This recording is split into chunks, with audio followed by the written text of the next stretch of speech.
Hi, I'm the List Girl and welcome to my video graphic journal. Hi, I'm the List Girl, and true to the name, I'm a little bit obsessed with lists, of which this channel consists of 3. My bucket list allows me to come out of my comfort zone through experiencing new skills, hobbies and activities, as well as introducing me to amazing new cultures and lifestyles. Then there's my personal upgrades list designed to help me pick up the traits and habits that I lack in order to grow and develop into a better person.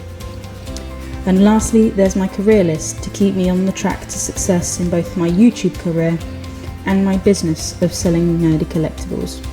But at the end of the day, I'm just a huge nerd somewhere on the spectrum with way too many hobbies, just trying to prove that life truly is what you make it. So recently I've been seeing a couple of those tier ranking videos going around on YouTube, and I kind of wanted to get in on the fun, considering I am a sucker for making lists. I kind of had this idea because I've been watching a lot of anime recently. Why not make a Studio Ghibli version of the tier ranking videos that have been going around? So in other words, I'm going to be ranking Studio Ghibli movies that I have watched. There are quite a few Ghibli movies out there. I think there are about 22, and I believe I've watched about 15 or 16 of them, and I'm going to rank them today. Studio Ghibli has always had a very special place in my heart. Whenever I'm sick or sad, I always turn to either stand-up comedy or Studio Ghibli for a pick-me-up. And so I wanted to rank them today for A, posterity, and for B, any other Studio Ghibli fans out there, in case you were curious as to what other people thought, or in this case what I think of the Studio Ghibli movies. And I'll be working my way up the list from bad to favourites. Actually, I'm going to start from I couldn't finish it, because there are 2 movies that I just could not finish, and I'll explain why and which ones they were, up to my top favourite anime. So the list of movies will be blocked out in this video so that it is an absolute surprise as to which ones I have in fact watched. And I just wanted to point out that one thing that I absolutely love about Studio Ghibli, and always have 100%, is how every single movie refers to our effects on the environment or animals, so basically flora and fauna, and sometimes also our impact on the human race and how hello Erin, and how destructive we can be as human beings. For example, Ponyo mentions how we are ruining the ocean. Only Yesterday very often refers to organic gardening and natural living, slowing down life and how much better that can be for our being. Nausicaa very blatantly expresses how badly we're treating the environment by displaying this post-apocalyptic world where the environment has been so badly ruined by the human race that they can barely even live with it, and they're constantly having to go around masks. They can't even eat plants anymore because the soil has been so badly ruined that it's now intoxicating all living plants, so they can't even eat plants anymore. The area is really badly polluted, and it's very in your face, we are ruining the planet and this is what it could end up if we don't do something about it kind of movie. And I love that about that movie. Then there's that movie with the raccoons, which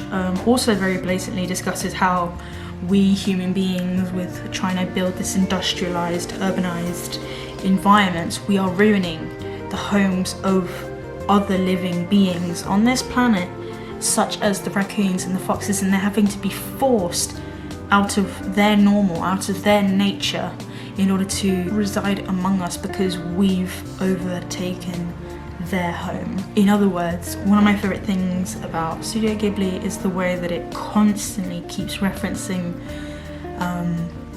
the damage that we're doing to the environment, and for us to keep this in mind and to work on it and try to better ourselves as human beings and protect the world we live in rather than make it worse. But anyways, I will now turn to the tier maker website and will now be ranking the Studio Ghibli movies. This is so exciting.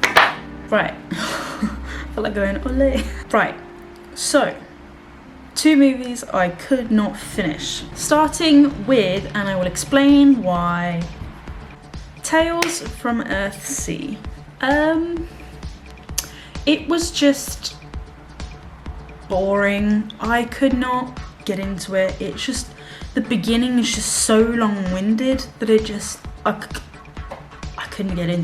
not get into it no matter how hard I try. It just sucked. I barely got past the first scene at the castle, and that's as far as I got. The second movie I could not finish, and I forget the name of the movie. The one with the raccoons. I really tried to watch it. I loved the theme of the movie. I was really off put by the fact that everywhere I looked there were just testicles everywhere, and genuinely it put me off so much, and I was just like, I can't do it anymore. Why? This is supposed to be a kids movie. Why is there just testicles constantly in your face? I just could not do it. Couldn't finish it. On to the bad movies. First bad movie, and actually the only bad movie on this list, The Cat Returns. Again, it was boring. I didn't quite get it. It was just bad.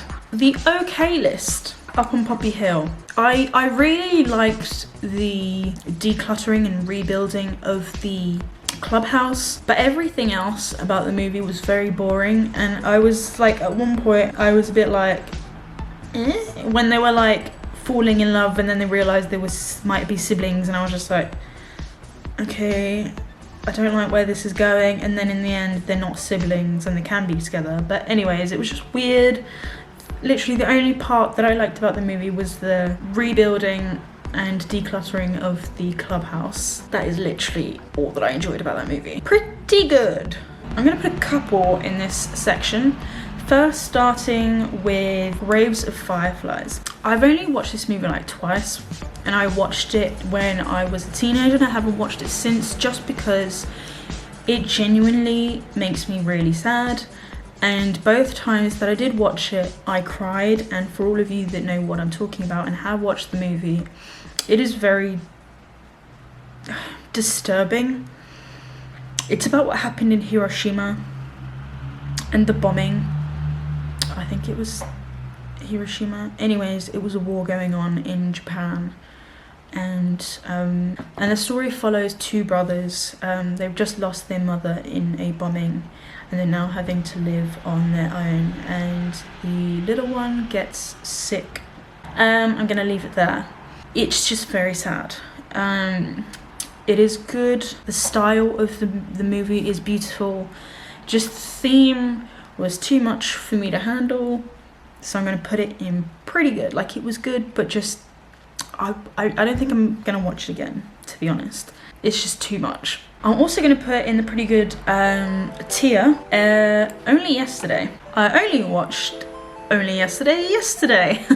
It was pretty good, which is why it's in the pretty good category. I like the way that it was jumping backwards and forwards, getting to know the character when they were younger, like the history, where they came from. I love everything to do with gardening, considering I am a gardener in training. I'm currently taking a horticulture course just for the hell of it, getting crazy with houseplants as well as growing my own herbs and vegetables. But anyways, I am very much into gardening, so I loved every aspect of that. I also liked all the story about her younger self. I just found her older self to be very boring. If they had just kept like the entire movie as like her younger self, I would have maybe like bumped it up a category, but I'm literally just putting it in this category because her older self is very boring. In the pretty good category, I'm also going to put, I think it's called When Marnie Was There. It was a good movie. It was a really good movie.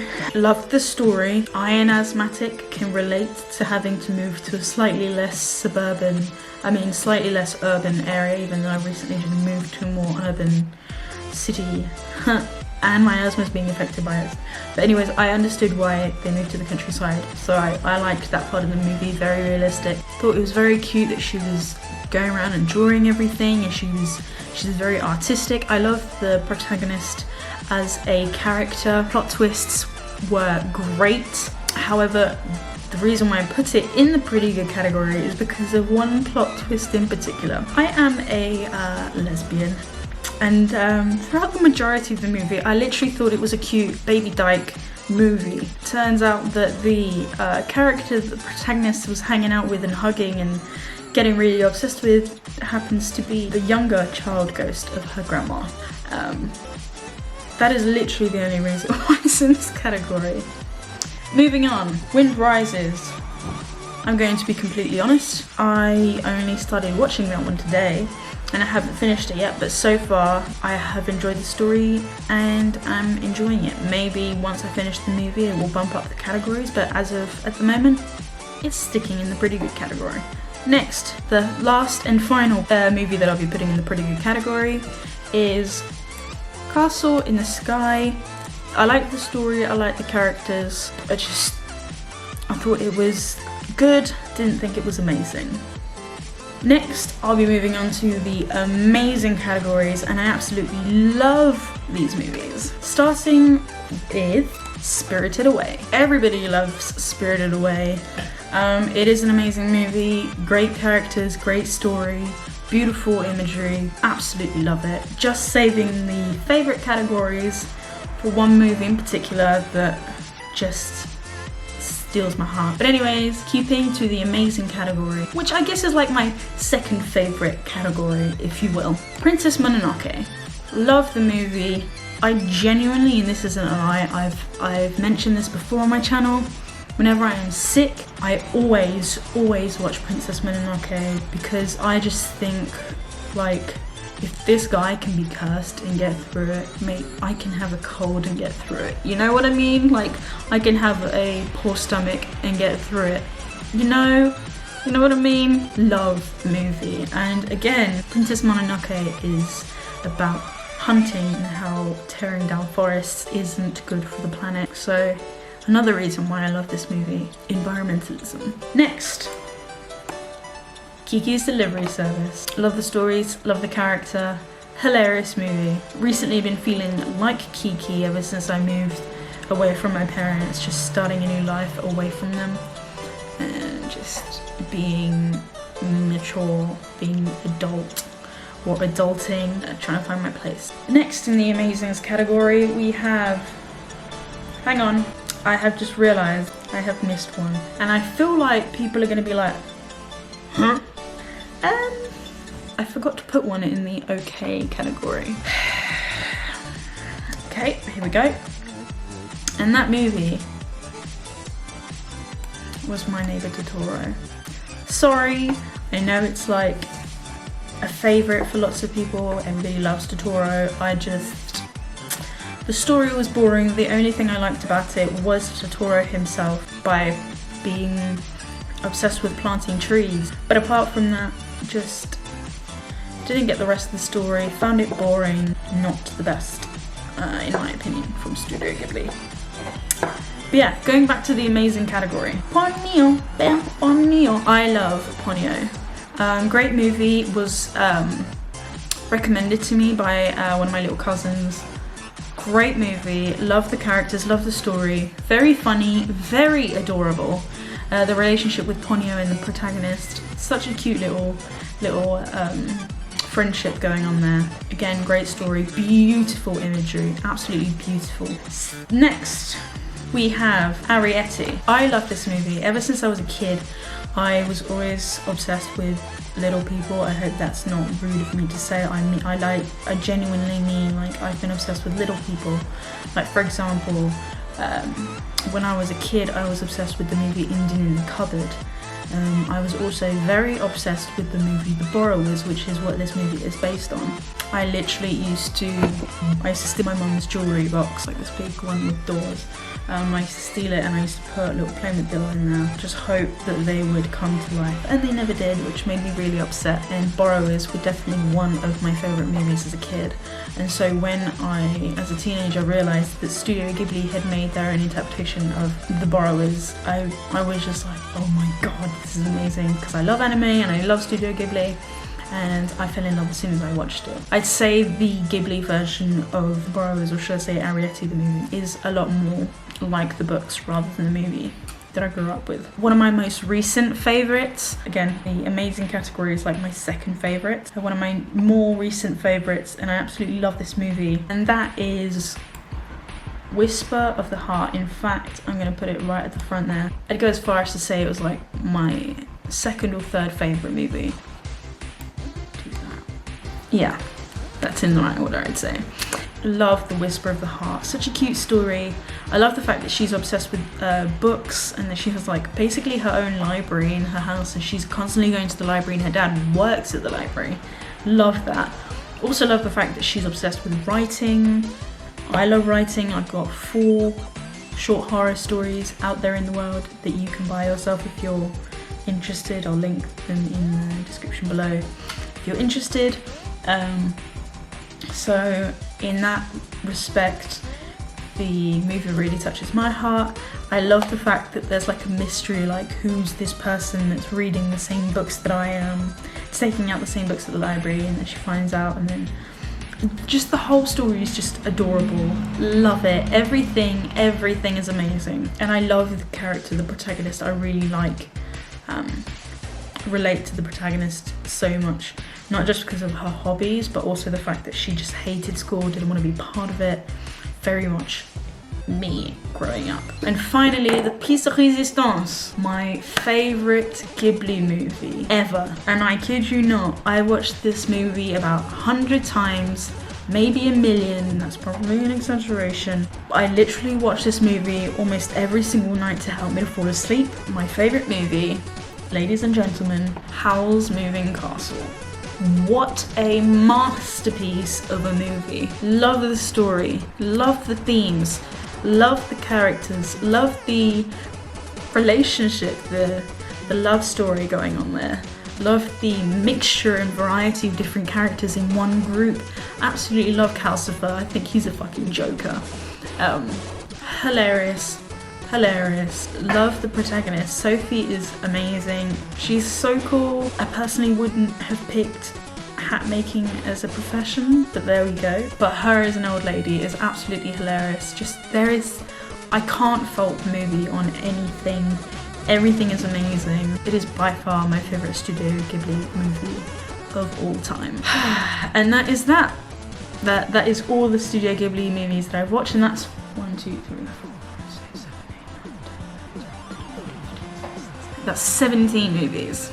Anyways, I hope you enjoyed the video. Let me know in the comments below what your favorite movie, Studio Ghibli movie is, and what you would categorize the worst Ghibli movie in the comments below. I'm genuinely interested to hear what other people have to say about this. And please don't kick me too hard about the whole Totoro thing. Just not a fan. Not a fan. But anyways, I am the List Girl, and before I log off, I just have one question for you. What is your next adventure?